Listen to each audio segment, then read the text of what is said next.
est-ce que vous nous confirmez tout d'abord votre rôle, celui de co-animatrice?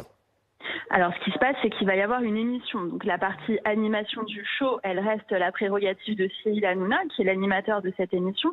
Et moi, je vais animer le débat. C'est-à-dire que je vais venir avec mon paperboard, mes feutres Velleda, et puis je vais animer l'atelier comme si c'était un atelier d'un débat classique en dehors d'un plateau de télévision.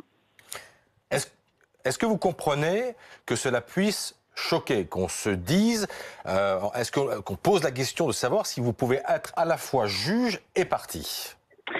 Moi, vous savez, je trouve ça assez incroyable parce qu'en fait, le fait de mettre de côté une partie de la population du débat public, de leur dire vous n'êtes pas assez bien pour participer au débat public, c'est une des raisons qui nous a amenés à avoir les Gilets jaunes.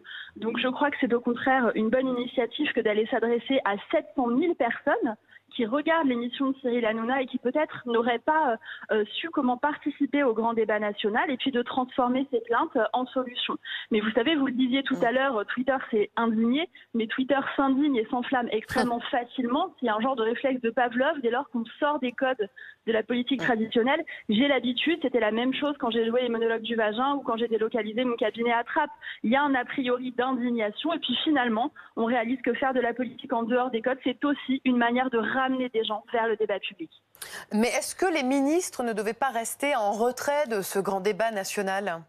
Alors absolument, l'idée c'est d'abord qu'il y ait un lancement, une phase de lancement pendant laquelle les ministres restent en dehors du retrait. Donc cette phase de lancement, elle a eu lieu et là il y a plus de 600 ateliers du grand débat national qui sont inscrits sur la plateforme du grand débat national et maintenant on peut tout à fait médiatiser ce grand débat. D'ailleurs je serai aussi sur France 2 jeudi soir pour un débat politique plus classique qui là ne fait pas débat et je crois que l'idée c'est surtout pour nous de promouvoir ce grand débat, c'est-à-dire de montrer à des gens que c'est assez facile, que ça n'est pas forcément ennuyeux, que ça peut être ludique et qu'on peut tous ensemble se poser des questions pour amener des propositions et des solutions actives au gouvernement et à l'ensemble de la République française.